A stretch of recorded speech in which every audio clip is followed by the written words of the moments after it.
Som l'Alba Pérez i la Raquel Vilanova, estudiants de Digital Media de la Facultat de Comunicació Blanquerna, unes boges i futures expertes del digital tal. Avui portem un professor de la casa, expert en advocacia, cinema i intel·ligència artificial. Amb ell parlarem sobre la intel·ligència artificial, els seus límits i usos. Plataforma digital. Llibre digital. Rellotge digital. Televisió digital. Impressora digital.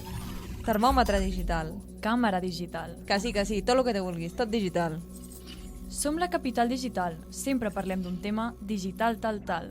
Y avui conduïm amb Iván Gómez. Buenas tardes, Iván. Muchas gracias por venir hoy aquí con nosotras. A vosotras. Te hemos traído por un motivo. Queremos que nos hables de la inteligencia artificial y todo este debate que hay. Entonces, para empezar un poco, ¿qué es lo que más te gusta de tu profesión? De la profesión docente, la posibilidad de estudiar mucho para poder enseñar, porque cuando te ves en la obligación de enseñar algo, o lo entiendes muy bien o es muy complicado transmitirlo. Y entonces ahí, pues, tú al final gastas mucho tiempo, inviertes mucho tiempo en aprender algo para explicarlo correctamente. Entonces esa es la parte que es más apasionante. Y luego, pues bueno, lo puedes hacer en formato clase o escribiendo o lo que sea. Entonces eso no tiene precio. Ok, ahora, bueno, empezaremos a hablar sobre los límites entre lo ético y lo no ético. Entonces, ¿cuáles son los principales desafíos éticos que enfrenta la integración de la inteligencia artificial en nuestro día a día? Bueno, es una pregunta grande, es una pregunta de mucho recorrido, pero a ver, en primer lugar, primero hay que entender bien qué es la inteligencia artificial y qué es lo que puede llegar a hacer. La primera parte la tenemos más avanzada. La segunda parte no sabemos bien qué potencialidad tiene. O sea, sabemos cuáles son algunas aplicaciones o cómo funcionan algunas aplicaciones de inteligencia artificial, sabemos qué es lo que puede hacer en determinadas condiciones, pero lo que no tenemos muy claro es hacia dónde avanza, es decir, hacia dónde va a llegar o a dónde finalmente puede llegar un sistema de inteligencia artificial generativo, bien diseñado, que es capaz de autoaprender. Es decir, esto no lo sabemos del todo. Pues la cuestión es, el desafío es el siguiente, es decir, ¿en qué medida, antes de que sepamos qué es lo que es capaz de hacer un sistema de inteligencia artificial, le vamos a poner un límite o no? O primero vamos a ver lo que es capaz de hacer para ponerle un límite. Son dos maneras de enfocar el problema. Hasta ahora hemos utilizado más bien el sistema tradicional, que es antes de ver qué es lo que es capaz de hacer un sistema, ¿no? Cualquiera, le ponemos un límite. Pero no está muy claro, porque claro, esto es investigación constante y es difícil. Yo creo que en este ámbito, justamente con la inteligencia artificial, los límites yo no los tengo claros. Creo que ni tú ni nadie. Es decir, ahora mismo todo el mundo, a ver, aparte de que sea una palabra de moda o una cosa que está en los periódicos y en la televisión, en la prensa, en todas partes, es algo muy real, o sea, es algo que está funcionando hoy en día y que se está utilizando para muchas cosas y algunas de ellas son muy beneficiosas en general, ¿no? para el colectivo. Pero no tenemos muy claro, es decir, hasta dónde hay que dejar que un sistema de inteligencia artificial actúe libremente y sin ningún tipo de supervisión o control. Y tampoco sabemos en qué medida un sistema porque no lo sabemos, es decir, nadie lo puede establecer, no sabemos qué potencialidad real tienen de aprender a hacer cosas. Justamente yo te quería preguntar cuál es tu visión sobre el potencial de la inteligencia artificial para personalizar, por ejemplo, la experiencia del usuario en el consumo de medios, de cine. Bueno, la potencia es muy alta porque al final todo aquello que depende de detectar una serie de patrones de uso, de consumo, de las personas, ¿no? De los sujetos, de los consumidores actuando en el mercado, esos son datos. Y a la hora de filtrar, entender y analizar los datos, nada mejor que un algoritmo que es capaz de diferenciarlo todo, de hacer patrones, de hacer predicciones sobre cuáles son tus pautas de consumo. Entonces, bueno, una forma precaria de eso y sencilla, pero que es muy efectiva, es el famoso algoritmo, es igual, los famosos algoritmos de las plataformas de vídeo o lo que sea, ¿no? Sí. La gente en tiempos, hace unos años, hablaba del famoso algoritmo de Netflix. Esa es una forma muy precaria de entender la inteligencia artificial, pero al final es una forma también muy real. Es decir, el algoritmo que hace predice conductas y en función de tus elecciones pasadas, pues dice, bueno, pues a ti te interesan más estos productos que otros y yo te los ofrezco. El problema es cuando eso moldea la conducta del usuario, hasta el punto de decir, bueno, es que al final yo he acabado reaccionando en función única y exclusivamente de lo que me da el algoritmo. Por tanto, la inteligencia artificial ha sido capaz de moldear mis pautas de consumo. Esto será responsabilidad del usuario, ¿de acuerdo? No vamos a decir que no, pero es efecto también de un tema, de una aplicación tecnológica que utiliza principios de inteligencia artificial para hacer su análisis de datos y su predicción y su recomendación de productos. Entonces eso, elevarlo a otras pautas, a otras, a otras elecciones que hacemos en el día a día, y al final, pues bueno, lo que tenemos es una lucha constante entre la idea que tiene un consumidor de sí mismo, es que escoge libremente lo que quiere, frente a una idea que es muy real, que es el trabajo que se hace entre bastidores para conseguir moldear las conductas y las pautas de consumo de un consumidor. Y eso la inteligencia artificial tiene mucho potencial porque es capaz de auxiliar enormemente a quienes intentan, ¿no?, condicionar las pautas de consumo de los consumidores, evidentemente. Y a nivel de seguridad, porque creo que todo esto va muy relacionado, ¿nos podrías hablar, por ejemplo, del sistema de vigilancia de cámaras que hay, por ejemplo, en China o de Predpol en Estados Unidos? Sí, a ver, son cosas distintas, pero complementarias, pero diferentes. Videovigilancia hay en todas partes, ¿no? Lo que pasa que no con el mismo nivel de intensidad. Entonces, las ciudades más vigiladas del mundo probablemente estén en China, pero también Londres si no es la más, es una de las más videovigiladas. La cuestión no es cubrir todo el mapa de una ciudad con imágenes de cámaras de seguridad, que eso es mapear una ciudad y se puede hacer. El tema es qué haces con las imágenes, ¿no? El tema es luego cómo tratas esas imágenes y para qué te sirven. Entonces, en China, pues bueno, algo que aquí en la Unión Europea ya se ha analizado y se ha prohibido. Bueno, se ha prohibido. El reglamento no es efectivo y ya veremos, en principio tendría que aplicarse a partir del 2026. Pero parece ser que la Unión Europea y los diferentes países que la conforman están de acuerdo en una cosa: que no queremos y que no va a ser legal establecer en Europa un mismo sistema de vigilancia con consecuencias tangibles como en China existe. Es decir, no es posible y no va a ser legal establecer un sistema de puntos para puntuar a los ciudadanos y decir de ellos si son buenos o malos ciudadanos. Es que es muy bestia. Claro, en China se utilizan mapear una ciudad es tener imágenes de todo lo que ocurre en la calle. Y en la calle, ¿qué ocurre? Pues que si un ciudadano va y cruza un semáforo en rojo, o lo que sea, que haga allí, y le resta un punto, pues eso tiene unas consecuencias. Vale, esto aquí no va a poder ser así. Porque, perdón, actualmente en Londres, ¿cómo funciona? Porque dices que también está muy vigilada, ¿no? Por video... Sí, está muy videovigilada porque hay muchos problemas de seguridad y entonces, bueno, pues digamos que se optó por mapear la ciudad completa y poner cámaras de seguridad en todas partes. O sea, hay una parte que es control de tráfico, que es muy importante porque allí vale, está muy limitado el tráfico, entonces hay mucho control de tráfico por cámaras y el resto son cámaras de seguridad cuyas imágenes están muy controladas, pero que se pueden utilizar para 1000 cosas. Es decir, sobre todo es la policía la que utiliza muchas de las cámaras de seguridad que hay en Londres. Vale, o sea, hay restricciones. La cosa es que quien lidera estas imágenes, estas cámaras, es el Estado. Sí. No hay nadie privado detrás. No. Operadores privados son para gestión de contenidos, para empresas que están gestionando el almacenamiento de datos y cosas de estas. Pero el uso que se puede hacer de las cámaras es un uso público. Sí, todavía. Lo que pasa es que, claro, Gran Bretaña no está ya en la Unión Europea. Han salido. Entonces, el nuevo reglamento y las nuevas normativas que aplicaremos para el resto de países, bueno, pues ellos no tienen por qué cumplirlas, tienen que hacer su propia normativa. Claro, porque yo, por ejemplo, cuando pienso en Predpol, digo seguridad, ¿no? Pero ¿seguridad para quién?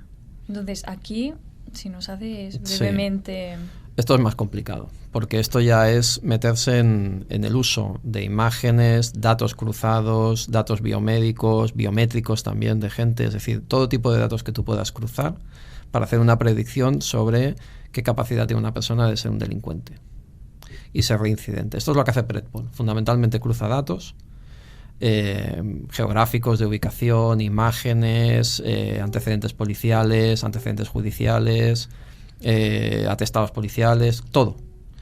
Y entonces predice la capacidad que tiene un ciudadano de ser un reincidente o no. Claro, una vez que entras en el sistema, es muy difícil que tú salgas del sistema porque el sistema tiene muchos datos sobre ti.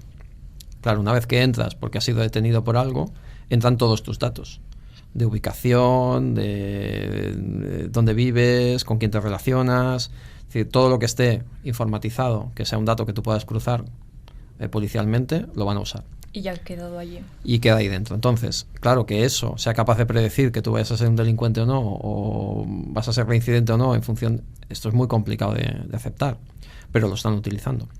Entonces, claro, que la Unión Europea también ha hecho una cosa, es decir, pasa que no sabemos muy bien cómo va a funcionar, porque es un principio general que todavía no está muy definido. El sistema de predicción de delincuencia... si se basa en perfiles exclusivos de usuarios y en datos únicos de un usuario, va a estar prohibido. Pero claro, ¿cómo aplicar eso?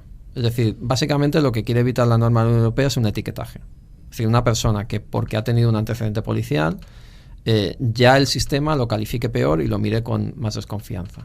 Pero no estrictamente no prohíbe, no lo pone. No prohíbe que tú, como policía, utilices un sistema de predicción de delincuencia, que quizá puede estar más basado en datos agregados y geográficos y áreas geográficas. No sabes que en determinadas calles o en determinados barrios a unas horas del día hay más delincuencia y tú vigilas más esas horas. Pero, y por tanto no individualizas. Lo que prohíbe la norma es individualizar la predicción, pero no habla de lo que pasa con los datos agregados. Pero claro, al final los datos agregados tú los construyes con datos que tienen nombres y apellidos. Claro. Sí, los puedes anonimizar, pero el dato está metido en el sistema. Entonces la garantía de anonimato global no existe y en el fondo la policía también tiene el derecho a utilizar los antecedentes policiales porque esa información la tiene y la consultan. Es un juego arriesgado y más peligroso. ¿Por qué? Pues también quieres seguridad en las calles. Es eso, por eso yo decía, seguridad sí, pero ¿para quién? ¿No? ¿Y con qué condiciones? Correcto. Pero bueno, Para podríamos... los ricos. Es decir, Claro. que esto es lo que mucha gente que critica el sistema. Es decir, bueno, esto al final es un sistema que castiga más a los pobres que a los ricos. Ya, Porque bueno, los es que- pobres tienen más posibilidades. Es decir, la delincuencia, una parte de la delincuencia importante está asociada al nivel socioeconómico. Entonces, al final la conclusión es que el sistema va a castigar más a la gente más necesitada, que es la que Claro. delinque más. Es que con esto Delitos podríamos económicos, hacer un debate entero solo para esto. Sí. Pero bueno, nos movemos. Ahora intentaremos aproximarnos al futuro, o al menos pues tener una idea de lo que puede venir. Entonces, ¿crees que todos los países acabarán adaptando estos tipos de sistemas de control con la inteligencia artificial? Posiblemente sí. Porque cuando tu vecino lo hace, tú estás en inferioridad de condiciones si no lo haces. Ya está. Aparte que a día d'avui és com una moda. Sí. Sí, las modas son modas, las modas pueden pasar. Pero imaginaos, claro, es decir, la Unión Europea, que somos muy defensores de los derechos individuales. Y la normativa última que se ha aprobado va en esa dirección. Pero si, digamos que dentro de esos límites tú puedes ir actuando. Francia hace una cosa, España no la hace. Y a Francia le va bien hacerlo. Pues tú lo vas a adoptar. Claro. Los países nórdicos, que suelen ser muy defensores también de los derechos individuales, además lidian con poblaciones más pequeñas y por lo tanto tienen menos problemas en general para casi todo, sobre todo de delincuencia. Bueno, claro, si el sistema es efectivo, si el sistema realmente funciona y te es capaz de predecir, ¿no? Una variante europea de Predpol, que ya se utilizan a nivel de predicción geográfica y demás. Estos datos existen y la gente utiliza estos sistemas.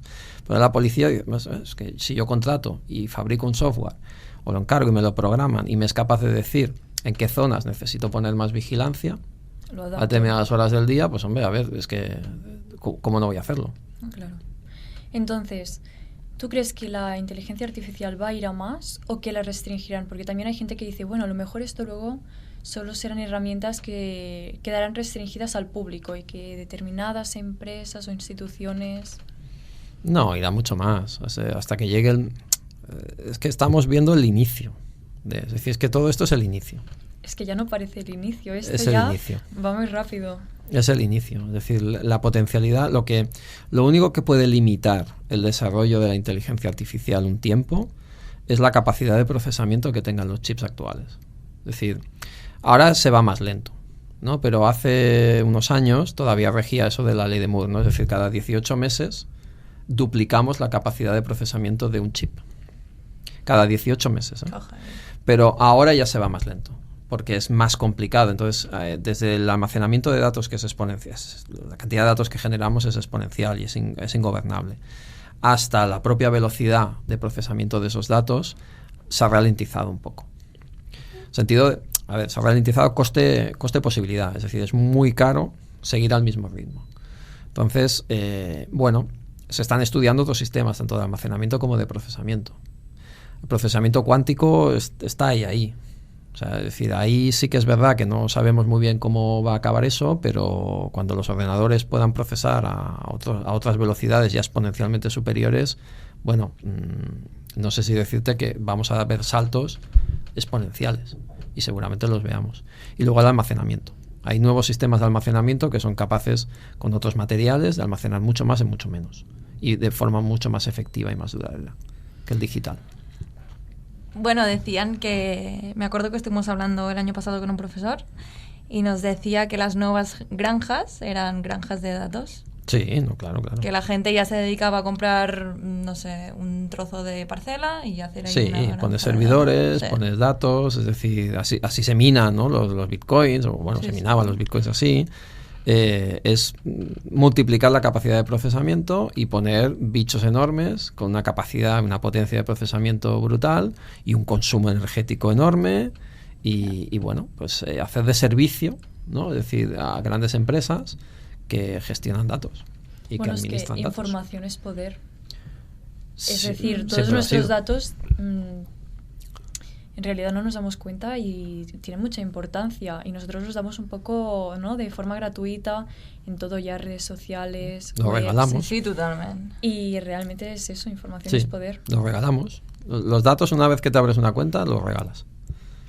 Porque tú quieres el servicio gratis, pero claro, algo tiene que costar. Y lo que te cuesta es que tú regalas tus datos y tu intimidad.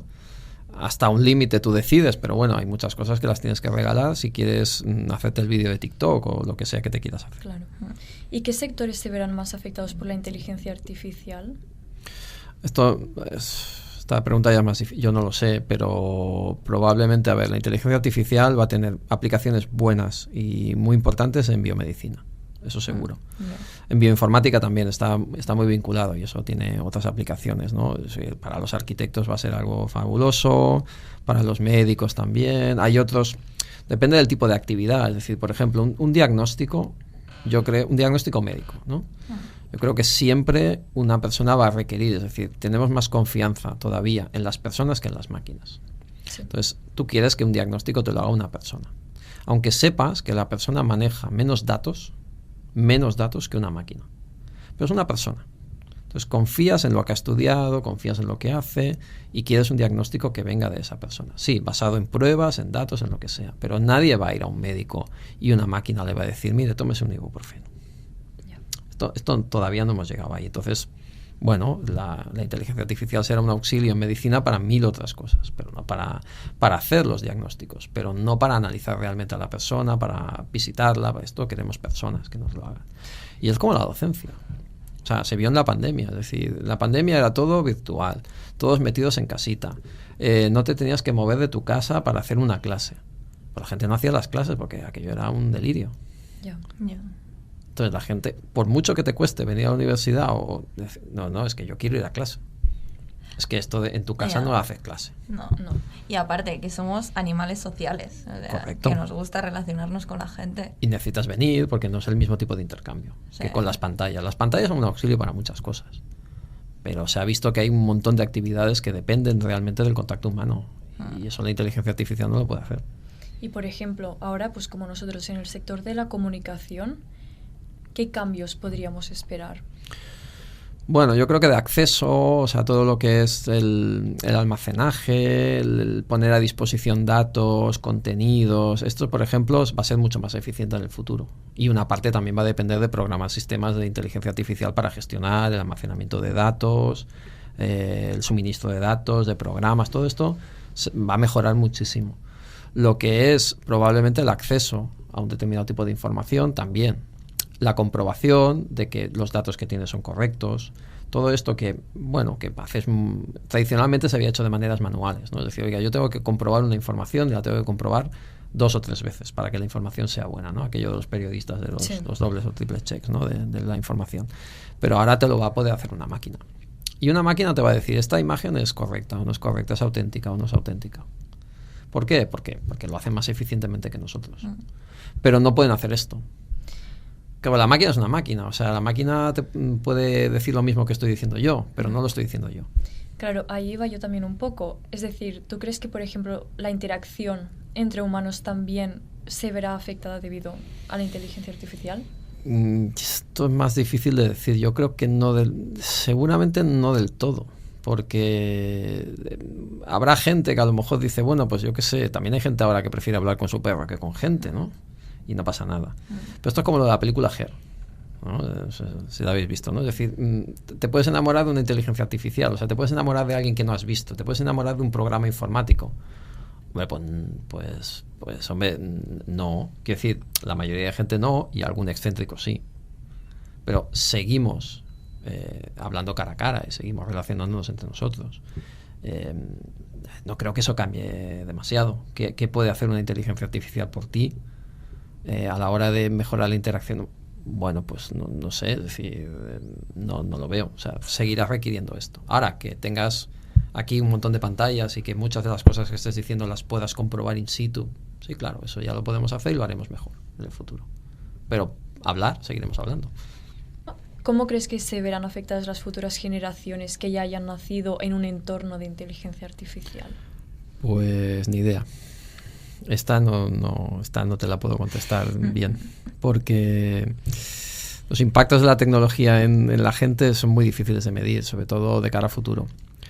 Si vemos si tienes una cierta memoria y una cierta edad, en mi caso, eres capaz de ver lo que pasaba antes y lo que pasa después. Entonces yo no he nacido con pantallas en las manos. O sea, a mí las pantallas me llegaron. Y sí veo diferencias. Vosotros no habéis nacido en un entorno en donde no había pantallas, ¿no? Ya habéis nacido con las pantallas. Pero... Bueno, yo casi que no, ¿eh? Bueno, me entendéis, que tengo una edad. Entonces sí veo diferencias, pero no son tan sustanciales. Es decir, al final todos acabamos usando las pantallas. Es verdad que a mí las pantallas me dan un poco igual y que las puedo usar o no usar y demás, ¿no? Pero porque es un poco antiguo, para eso. Pero no, al final todos acabamos usando lo mismo. O sea, yo sé leer un mapa porque no tenía Google Maps para entendernos. Entonces yo cuando iba de viaje a una ciudad o iba a cualquier sitio o me iba al campo, pues yo me tenía que llevar un mapa. Y entonces el mapa hay que aprender a orientarlo. Estas tonterías, ¿no? Que dices, bueno, pero es útil, sí, es útil. Pero es que claro, sacas el Google Maps y el Google Maps te dice por allí, por allá. Vale, yo sé que muchos de vosotros habéis nacido con el Google Maps en las manos para entendernos, sí, y que no sabéis orientar un mapa. Entonces, igual no es necesario. No sé, si tienes el Google Maps, pues no sé, es una cosa que no necesitas, ¿no? Hombre, es algo que se te acabe la batería, evidentemente, pero ¿eso afecta o tenéis menos capacidad? No, tenéis las mismas capacidades. Es decir, hay cosas que os ha solucionado la tecnología que igual no habéis tenido que aprender y habéis ahorrado tiempo, simplemente, ¿no? Ahora, que eso modifique muy definitivamente... Bueno, se está estudiando mucho. Es decir, ¿qué impacto tiene la tecnología realmente sobre la configuración cerebral? Porque, por ejemplo, tú como profesor justamente estás muy en contacto con todos nosotros. ¿Ves algún tipo de cambio, ya sea de comportamiento o a nivel de capacidades? Cosas concentración. Sí. Un detalle veo, quizá un detalle, pero claro, esto tenéis que ponerlo siempre en cuarentena porque es verdad que se hacen estudios y que sí que tenemos algunos datos sobre el tema sobre todo eso, de la capacidad de concentración. Pero bueno, yo no he visto diferencias sustanciales en 20 años. O sea, es decir, tenéis las mismas capacidades, no sois ni más listos ni más tontos. O sea, exactamente igual. Es decir, tenéis la misma potencialidad y la misma capacidad a lo largo del tiempo. ¿Qué ha cambiado? Porque sí que es verdad que cuando yo empecé a dar clase, pues había menos ordenadores en clase, pues prácticamente no había. Es decir, ya había menos pantallas y había menos móviles y tal. Capacidad, la misma. La única cosa que ha cambiado un poco, un detalle. Tenéis más habilidad, eso sí, tenéis mucha más habilidad, es decir, habéis nacido con esto y tenéis muchísima rapidez, habilidad, capacidad de aprendizaje. Eso indudablemente ha mejorado mucho en temas de tecnología. Pero hay una cosa que sí que es distinta. y es un pelín, tenéis hoy en día un poquito menos de paciencia o un poquito menos de capacidad de concentración, porque hay mucho estímulo constante. El scroll infinito. Sí, constante. Entonces, pero eso nos pasa a todos, ¿eh? Lo que pasa que es verdad que si tú has nacido en un mundo en donde no había estas cosas y has mantenido un poco pues no sé, el gusto por actividades que no tienen nada que ver con las pantallas, como por ejemplo leer o cosas de estas que antes eran más como, pues eran tu fuente de entretenimiento. Como deciros, yo no tenía ordenadores cuando era pequeño, entonces con 5 o 6 años no tenía ordenador, entonces pues o leías cómics o libros o veías la tele o ibas al cine o escuchabas música o hacías deporte. Entonces todo esto lo puedes seguir haciendo, pero hoy en día tienes esto y esto te demanda todo el día, hay que si mis amigos, que si me contar, que si no sé qué, que si no sé cuánto. Atención. Es la economía de la atención. Entonces, como ahora hay mucho más, y por cierto, hay muchos más productos para consumir, mucha más competencia. O sea, en mi mundo había 2 canales de televisión cuando era pequeño y un tercero que entró cuando era pequeño. TV3 aquí. O sea, y podías escoger 1, 2, 3. Bueno, y las locales que no daban nada o daban tonterías. Entonces, no había oferta. Para calcular la oferta que hay ahora. Entonces, es una competencia feroz por captar la atención de la gente. Y lo que os falta, la única cosa que creo que sí que es distinta, es decir, mira, el apagón. Es decir, tenéis la capacidad real de cogerlo todo y apagarlo y pasaros una semana sin nada. Sé que algunos compañeros vuestros lo han hecho, en experimentos en digital media y tal. Sí, ¿no? el año pasado. El año pasado, porque el grupo de María, Albert y tal, me llevo muy bien con ellos, y Mónica y alguna persona más, estaban en el grupo, hicieron ese experimento, hicieron algo en las clases y dijeron, vamos a pasar una semana apagados. Y unos aguantaron mejor y otros peor. Más o menos aguantaron, pero lo pudieron hacer, pero sí que notaron diferencias. O sea, dijeron, pues mira, pues esta semana pues he podido hacer más esto, o he tenido más tiempo para aquello. ¿Y por qué? Porque esto demanda tiempo y atención. Bueno, es que a mí me quitas el Google Maps, es que yo no te duro un día porque ya no vuelvo. Seguro que sí. Sería cuestión de aprender. O sea, y aprenderías muy rápido porque la capacidad la tenemos, la tenéis. O sea, no tenéis, es que es eso, no tenéis menos capacidades que nosotros, que no teníamos Google Maps al principio. Tenéis la misma. Solo que nadie os ha enseñado a leer un mapa porque no era necesario. Es como si los coches conducieran solos, realmente. Bueno, esto es discutible, pero bueno. No, si los coches fueran solos... Si te enseñan en automático, no sabes conducir en manual. Correcto. Ahora ya te dan la opción, ¿no? Que esto lo sé. Te dan la opción de automático o manual. Si conduces en automático, luego es verdad, no puedes conducir un coche manual, ¿no? Tienes que ir siempre en automático. Pero al final el razonamiento es muy simple. Oiga, ¿usted para qué quiere aprender en manual si no va a llevar nunca un coche manual? No se necesita yo. Si no lo necesita, ¿usted cree que realmente necesita un coche manual? ¿Para qué? ¿Que va a ser piloto de carreras? Bueno, da igual, son cambios hay que saber conducir bien, pero son cambios automáticos también. Pero claro, un piloto de carreras pues hay que saber conducir y tal, y es imposible que... Pero si usted va a ser un ciudadano normal y corriente y usted va a coger el coche para sus cosas, pues es automático. ¿Y qué? Claro, y aprenderíais igual a hacerlo en manual. Sí. Pero si no lo vais a llevar, no lo necesitáis, ¿para qué lo quieres? Pues dices, pues yo en automático. Sí, claro, es el razonamiento. Claro. Y ahora pasando más al lado de la normativa, por ejemplo, el tema de plagios, derechos de autor. ¿Hay alguna normativa que los proteja? Porque claro, con la inteligencia artificial esto... Sí, claro que sí. O sea, la inteligencia artificial es la herramienta. Entonces tú, para delinquir, no necesitas nada en concreto más que las ganas de delinquir y luego la herramienta que elijas. Entonces, si eliges la herramienta, lo copio a mano o lo copio con el chat, da igual. Es decir, hay montones de normas. Bueno, hay normas penales y normas civiles, ¿no? Esto lo explicamos en Derecho a la Comunicación, el año que viene, ya os lo explicaré. Pero el tema es, hay montones de normas que protegen la creación. Entonces, las creaciones y la autoría está protegida. Eso no es un problema. Y ya sabemos cómo funciona. Además, está protegida desde hace muchísimos años, décadas. Entonces, no hay ningún problema. O sea, tú sabes lo que no puedes hacer. Y es indiferente que lo hagas con una herramienta o con otra. O sea, el plagio es un delito y no puedes plagiar. Fin. Vale, pero por ejemplo, mi pregunta es, la inteligencia artificial, por ejemplo, ChatGPT, porque es lo que ahora está más de moda, ¿plagia o genera nuevos documentos? Buena pregunta. Ahora plagia. Porque ¿qué es lo que hace? Que esta es la... Claro, es que hay gente que ya se lo ha mirado y incluso ya han recibido las primeras demandas. ¿Por qué? Porque lo que hace el chat es analiza toda la información que encuentra disponible, ¿no? Y la información, hay mucha que es... Ya no hay muchos límites para encontrar determinado tipo de información, ¿no? Entonces, ¿qué hace el chat? Analiza todo lo que hay por ahí. Y todo lo que encuentra. Que pueden ser todo en abierto o alguien que haya colgado. Es decir, el chat a veces no diferencia. Entonces, lo que hace es, a veces encuentra información que a lo mejor esa información ha sido volcada temporalmente a Internet, pero de manera ilegal, porque son contenidos protegidos que están ahí. Entonces los lee. Ah, vale, claro. Porque claro, ya está en la nube y... está ya ahí, los puede leer. Ya. Es lo mismo que Google. Google tenía, lo frenaron luego, pero bueno, siguió, hizo bastantes cosas. Luego ya llegó a acuerdos comerciales, económicos y tal. Pero quería digitalizar todas las bibliotecas que se encontrara por el mundo y poner toda esa información disponible en la nube. Bueno, de acuerdo, eso ha ido a otros ritmos de los que pensaban ellos, pero bueno, han digitalizado mucha información y esa información ya es accesible. Sí. Entonces, ¿qué pasa? Que lo lee todo. Bueno, todo lo que encuentra o todo lo que tú programas para que acabe leyendo. Entonces, claro, te está generando contenidos a partir de la lectura a veces y del tratamiento de contenidos y datos por los que no ha pagado. Por los que no ha pagado. Entonces, ahí está el problema. Este es el primer problema. El segundo ya es cómo tú utilizas la información. Si a ti te dan un resultado y tú ese resultado, sin más, lo coges, lo copias, lo pegas y le atribuyes tu nombre, eso es incorrecto. Primero porque no lo has generado tú. Segundo porque está copiado de no sé dónde. Y tercero porque no, es decir, la autoría es otra cosa. Si tú estampas tu nombre, tienes que haber fabricado el contenido.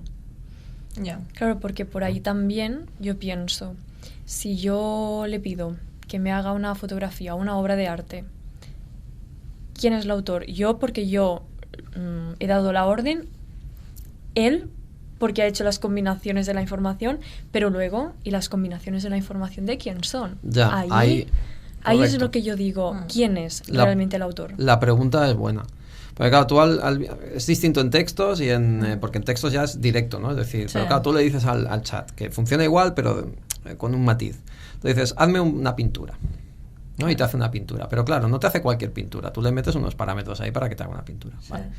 ¿Y qué pasa cuando te saca una pintura en donde, bueno, todo lo que ha hecho viene de trocitos cogidos de cuadros de Mondrian? Me da igual. Me he cogido esto de aquí, esto de allá, no sé qué, te he hecho unos cuadros aquí, no sé qué, unos fondos, y mira, te he hecho una cosa que se parece a Mondrian, pero no es Mondrian.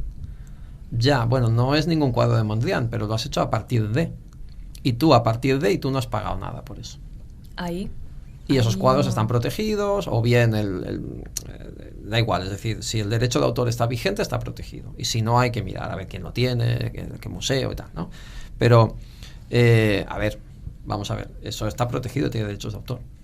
Claro, entonces, por ejemplo, un estudiante o alguien ya de algún sector, por ejemplo, de la comunicación, que utilice el chat para hacer una pieza de una noticia, ¿está cometiendo un delito porque esto va cogiendo de otras partes o...? A ver, es que esto es como todo. Si yo utilizo el chat para redactar una noticia, vale.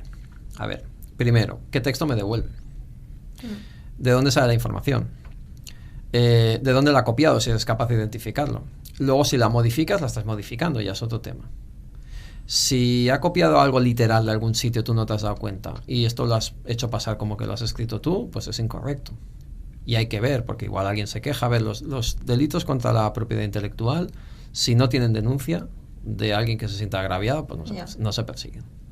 Supongo que diferente es cuando, por ejemplo, esclató, creo que fue con Rosalía, una imagen suya desnuda que la habían hecho con inteligencia artificial, y a partir de ahí se desentramó que habían hecho varias fotos con Es distinto, mujeres, todo eso es distinto, porque eso ya afecta a la dignidad de las personas, la imagen.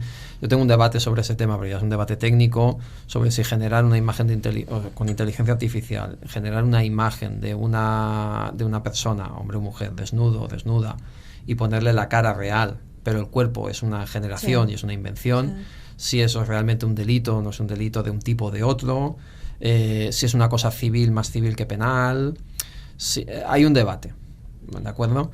Pero más allá de eso, es decir, insisto, que hay debate, por ejemplo, hubo mucho debate con el tema de los niños, ¿no? Es decir, porque eran menores, ¿no? Es decir, unos compañeros que se pasaron de frenada y que hicieron una salvajada en un colegio. Bueno, ha habido varios casos. Sí.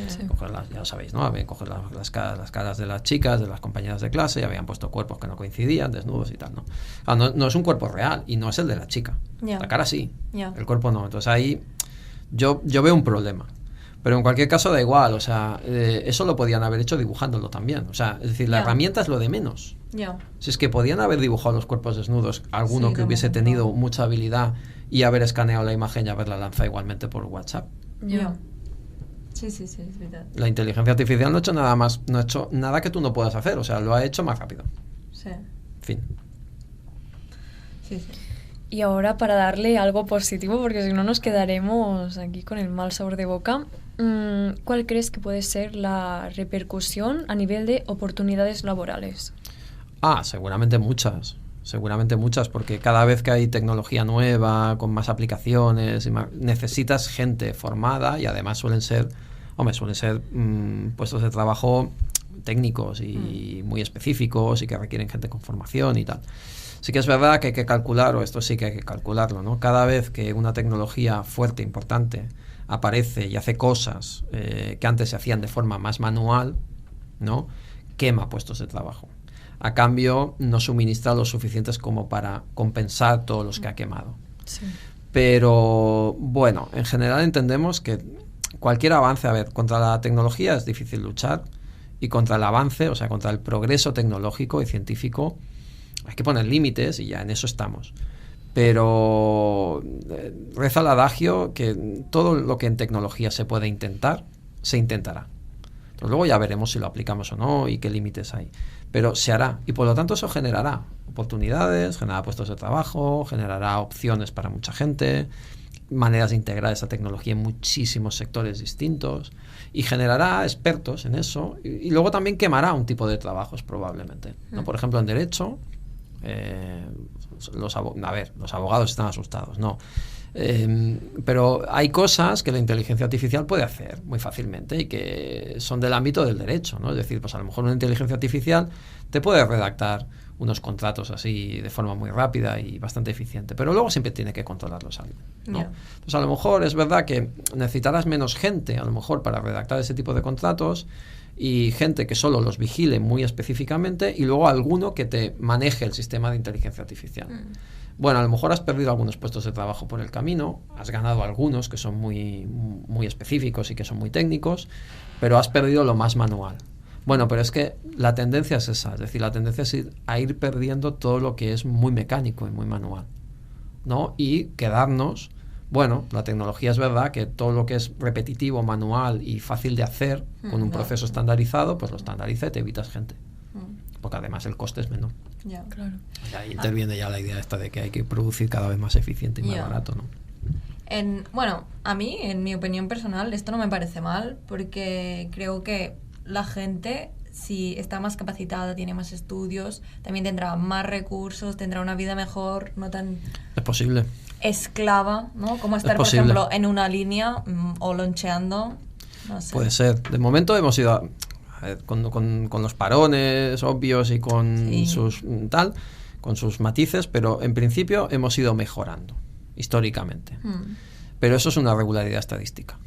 O sea, nadie nos dice que tengamos que seguir mejorando. Ya.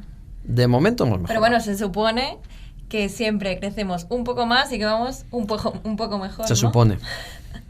Insisto, es una regularidad estadística, Ya. con sus peros, ¿eh? Eso admite matices, pero sí, es verdad, vivimos mejor. Esto le preguntaban a Isaac Asimov, que un escritor que más o menos todos conocéis, hayáis leído o no, sabéis quién era un tío muy inteligente, me gustaba mucho la historia y tal, pero el tío era tecnólogo, ¿no? Y le preguntaron un día, hombre, usted que ha escrito tantos libros de historia, además ciencia ficción y tal, ¿en qué momento de la historia le hubiese gustado vivir? Entonces el tío contestó, muy divertido, dice, bueno, sí, yo he escrito mucho sobre los romanos y tal, y la tentación siempre es decir, hombre, pues a mí me encantaría ver, ¿no?, la antigua Grecia o la antigua Roma, ver cómo vivían y tal. Dice, pero ¿sabe qué pasa? Que la antigua Roma o la antigua Grecia no tenían antibióticos. Dice, ¿y sabe qué? Que como pille algo fuerte, casi que mejor que me den los antibióticos. Entonces, ¿sabe qué? Lo mejor, quedarse donde estamos. El mejor momento, el que vivimos. porque es en el que hemos estado mejor realmente. Ya.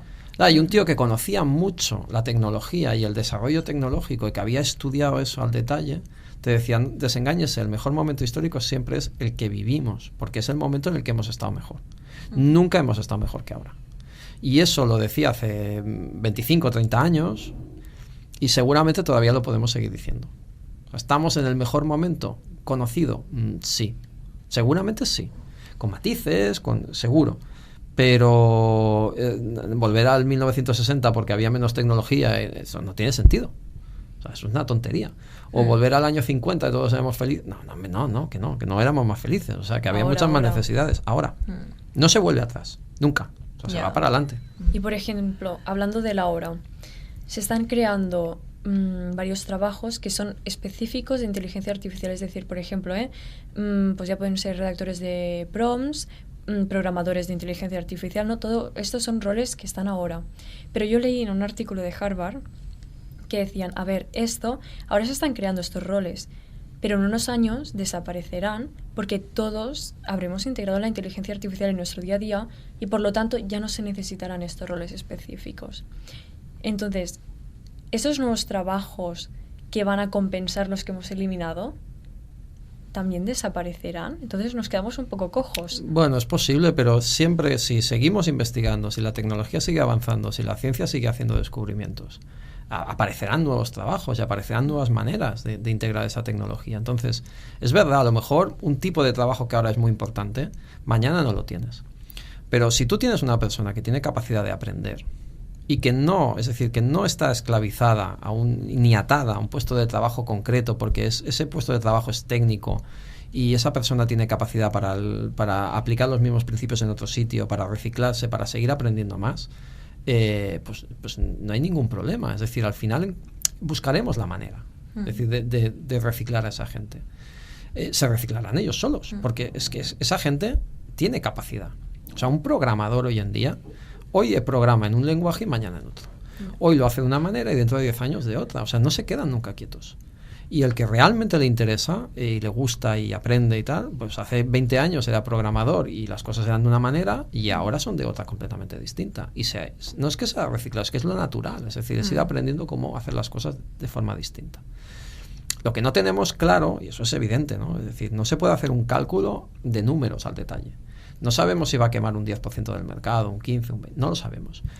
Pero sí que es una constante. Esto históricamente siempre ha funcionado así, ¿no? Es decir, la tecnología lo que hace es automatizar procesos, mejorarlos y también prescindir de la mano de obra humana cuando es prescindible. Y eso quema puestos de trabajo y abre otras opciones, ¿no? A ver, sigue habiendo mineros, porque sigues necesitando una persona que baje a la mina y a sacar. Pero bueno, si el proceso es un poco más eficiente, si científicamente sabemos dónde buscar mejor que en otros, aquí, no allí, y es más seguro y una persona puede hacer el trabajo de dos, pues necesitas un minero menos.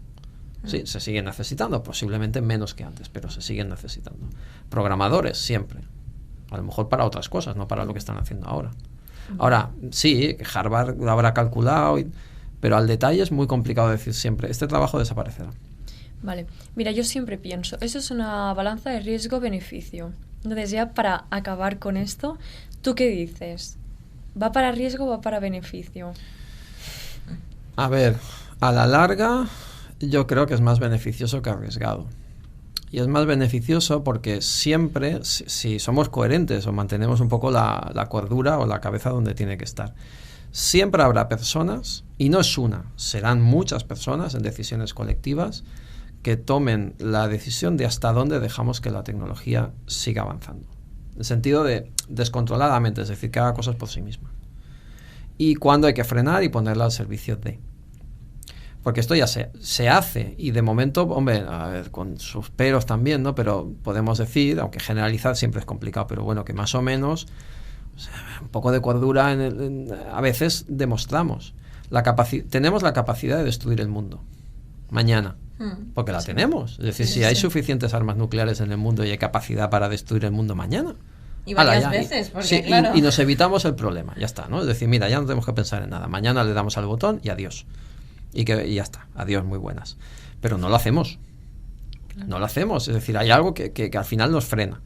que no es una persona, que son varias, son muchísimas personas a la vez que toman la decisión de, bueno, sabemos que tenemos esta capacidad tecnológica, pero no lo podemos hacer. O sea, hay un freno. Y a lo mejor, pues eso ¿no? lo destinamos a otros usos. O la energía nuclear es muy peligrosa, sí, porque tiene usos militares impredecibles a veces y muy peligrosos, pero también es tecnología civil. También es tecnología civil y lo ha sido durante mucho tiempo. Y la energía nuclear se utiliza en las centrales nucleares, pero la tecnología nuclear se utiliza también para las radiografías. Claro. Y porque sí, pues ya un pequeño material, ¿no? Las máquinas de radiografías, bueno, al menos hasta ahora, las nuevas no sé cómo van, pero las tradicionales siempre llevaban un pequeño componente, ¿no? Es decir, porque tenían que llevar un material radioactivo y tal, porque es lo que permite hacer la radiografía, ¿no? Entonces, bueno, pues tiene usos positivos y hemos puesto límites. Entonces, si perdemos la capacidad de poner límites, entonces sí estamos perdidos, pero en principio no parece que la tengamos por qué perder. O sea, hay que limitar con cabeza, con sentido común, que eso es difícil, es más fácil de decir que de hacer. Pero siempre habrá alguien, es decir, porque no es uno, somos muchos a la vez, o somos mucha gente a la vez, que dice, vale, una limitación hasta aquí, ¿no? Y de aquí no vamos a pasar. Entonces, eso si no lo perdemos, pues seguramente en esa balanza, ¿no? de la que hablabas, es decir, coste-beneficio, pues a lo mejor podemos hacer siempre que pese un poco más el beneficio que el coste. Ahora, eso también es una respuesta muy utópica o es una visión muy utópica del mundo y tal, y somos coherentes y tal. A lo mejor mañana todo el mundo se vuelve loco, le da el botón y adiós que nos vamos. Yeah. Bueno, nos quedaremos con beneficios con límites. A ver si eso pudiera ser así. Ojalá, ojalá. Bueno, pues muchas gracias, Iván, por venir, de verdad, y por dedicarnos tu tiempo. A vosotras. Ha sido un placer. Gracias. Gracias.